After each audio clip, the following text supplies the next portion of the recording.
Magandang araw mga paps. Meron ditong TMX 125 Alpha na dinala dahil hard starting. Ngayon, chinek ko yung primary coil at yung ignition coil. Ito, ignition coil muna. Yan, medyo mahina yung kuryente. At kung ilalayo mo siya, wala na po talaga siyang kuryenteng lalabas. At ito naman, i-check ko yung primary coil. Yan, dapat po sana pagka ikikis ko to sa body, medyo malakas po sana ang lalabas na spark po niyan pagka nag-crank ang engine. Yan, ito po yung primary. Yung linya ng primary coil. Ikikis ko lang to sa body para makita natin kung may lumalabas na kuryente. Pero tignan nyo naman, walang-wala talaga siyang spark mga paps. Yan, kaya ang tama ho nito, ang may problema dito ay yung primary coil. Primary stator. Bali, ang gagawin ko ho rito, papalitan ko na lang po siya ng DC operated na CDI dahil medyo may kamahalan po ang original na stator, nasa 2.7, at pumayag naman po yung may-ari para makatipid-tipid daw at mas malakas naman ang kuryenteng ibibigay ng DC operated na CDI, kaya okay lang sa kanya. Ito, kakalasin ko lang ho yung tangke at i-rewiring na ho natin yung bagong CDI. Ito po yung CDI. Bali, 4 pin na lang po siya. Yan, ito po DC operated po yan.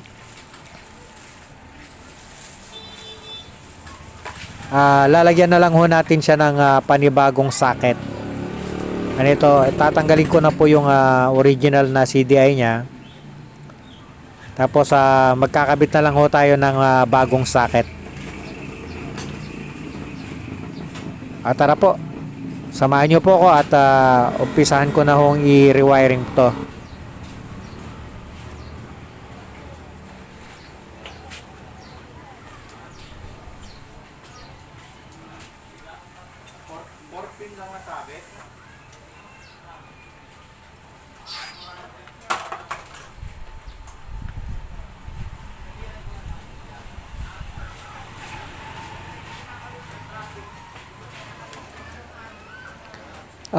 Una ho mga paps, puputulin po natin yung linya po ng primary coil. Ito po yung linya po ng primary coil. Puputulin ko na ho rito at ito po yung i-connect po natin sa positive po, yung galing po sa susian na linya para maging battery operated na po siya. Dito sa may mga socket na to, mga terminal na to, meron po rito yung linya ng brake. Ito po, yung kulay black, yan po yung linya po ng positive na galing na po yan ng susian. Yan po ang kukunin natin at dyan po natin i-kukonekta yung linya po na papunta sa CDI. Yan po yung magsisilbing positive po nung CDI.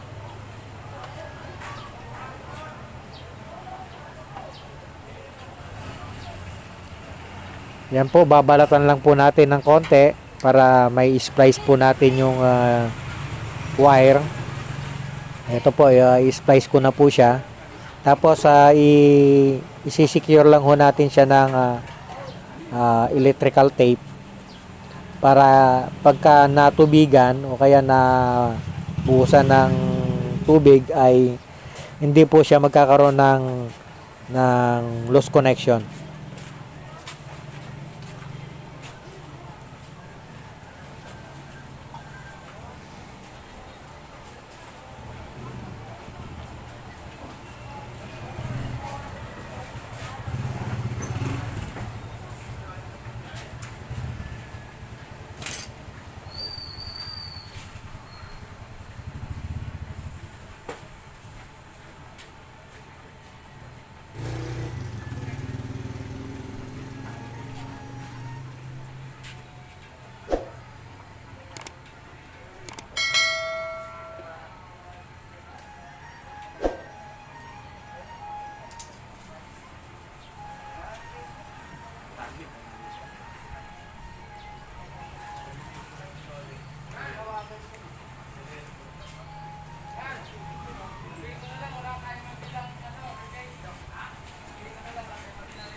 Yan, ito tapos ko na ho siyang i-splice, natipan ko na rin.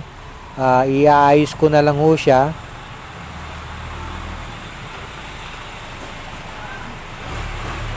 Ito iaayos ko na lang ho siya sa loob po ng rubber protector para sama-sama po sila dyan sa loob. Tapos ibabalik na ho natin siya sa kanyang pwesto. Ayan po, medyo maganda naman ang pagkaka-tape ng connection. Tapos yung lumang pinagputulan doon sa primary, yan, kailangan nyo rin ho balutan. Kasi kahit papano may lumalabas po ho dyang kuryente, baka dumikit ho sa hita nyo, medyo may kiliti pa ho yan ng konti. Hindi pa rin kinakuha to Yan, naiayos ko na ho siya. Ibabalik ko na lang po sa clip. May clip po yan sa ilalim para hindi po siya lumabas. At dito naman ho tayo ngayon sa taas na. I-splice na ho natin yung socket po ng CDI. Ito po, nagpabili pa ho ako ng socket kasi medyo naubusan kami. Ito, sakto po yan. Aaniman po yan. Bali, kukunin na lang ho natin yung mga tamang connection niya. Yung galing sa power supply, yung papunta sa ignition coil, yung sa ground, at yung galing sa pulsar coil. Ito po, isa-isahin ko na lang po.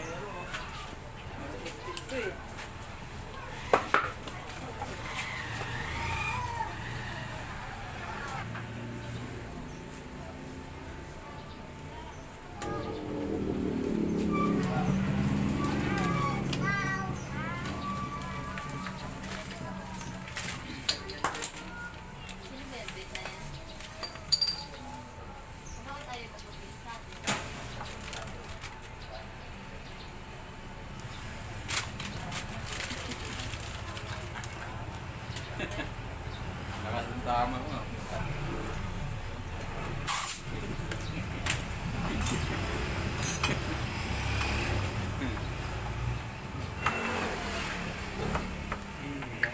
Ito mga paps, ito yung positive terminal po.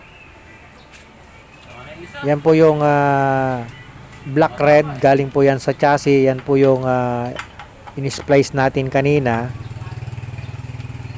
Yan na po yung galing sa susian. At yan po ay ang lokasyon po niyan sa CDI ay nasa kanang baba na terminal po ng CDI. Titipan ko lang ho para wala po siyang lost connection.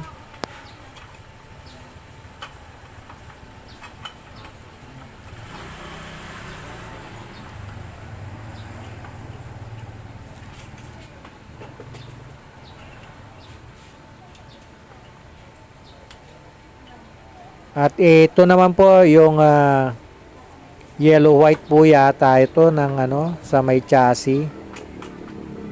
Yan na babalutan po ng electrical tape na po yan. Yan na po yung papunta po sa ignition coil at saka sa RPM po nung dashboard. Yellow green po pala yan, yellow green. Galing po yan sa chassis. Yan po yung linya po ng ignition coil.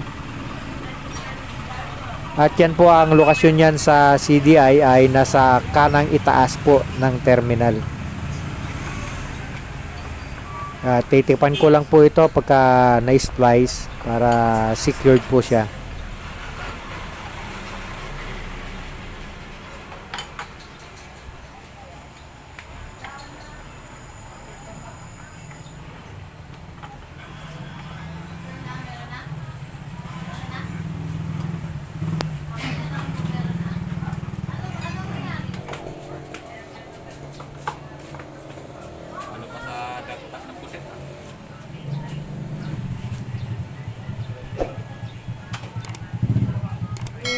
At ito naman po itong tong yellow ay green, white at saka itong green. Itong green po, yan po yung ground po yan ng pangkalahatan.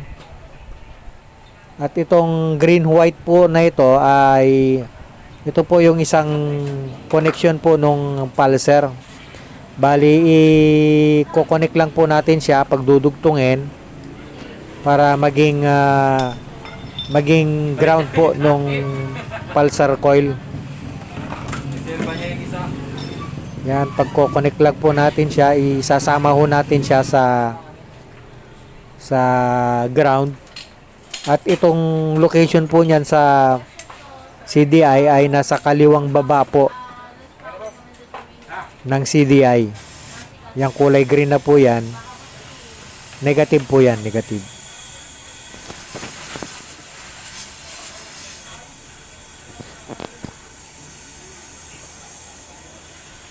At ito pong huli, itong blue-white na to na galing sa chassis, sa harness.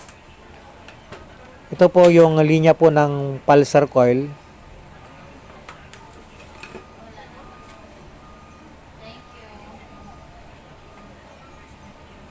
Yan, i-splice ko lang ho siya.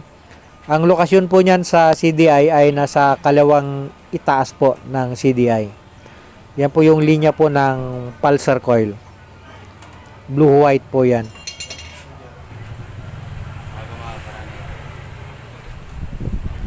Yan ito, tapos ko na siyang i-wiring. I-tape na lang po natin yung mga wire para hindi po siya nakabuhaghag. Tapos iayos na lang ho natin, tapos sasaksak na ho natin sa CDI.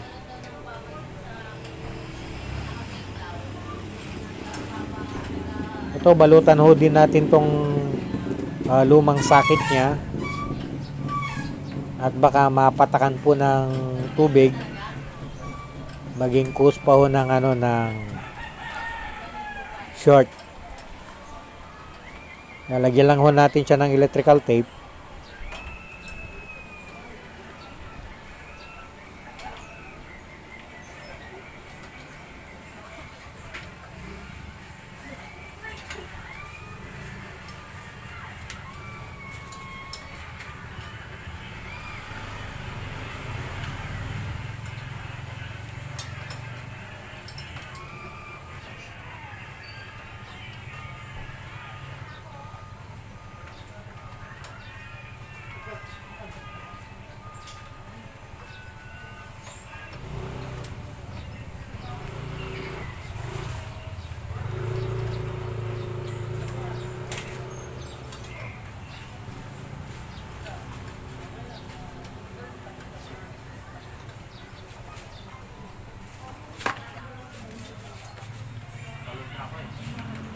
Ito na mga paps, tetesting na ho natin yung kuryente niya kung medyo lumakas na.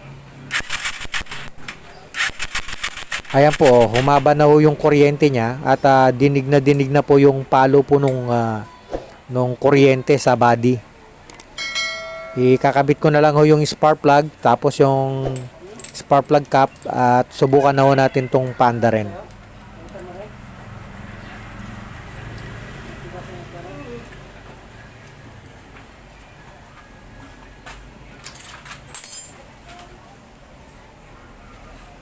Mamaya na. May laman pa yan. Mamaya na.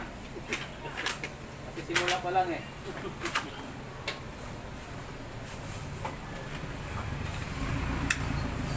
Yan, paandarin ko na ho siya. Yan po, ang gaan na po siyang paandarin. Hindi na ho siya hard starting. Hindi katulad kanina nung dinala sa akin, kahit nakailang sipa kami, nakailang crank kami sa starter, talagang medyo hirap talagang paandarin, tapos namamatay ho siya.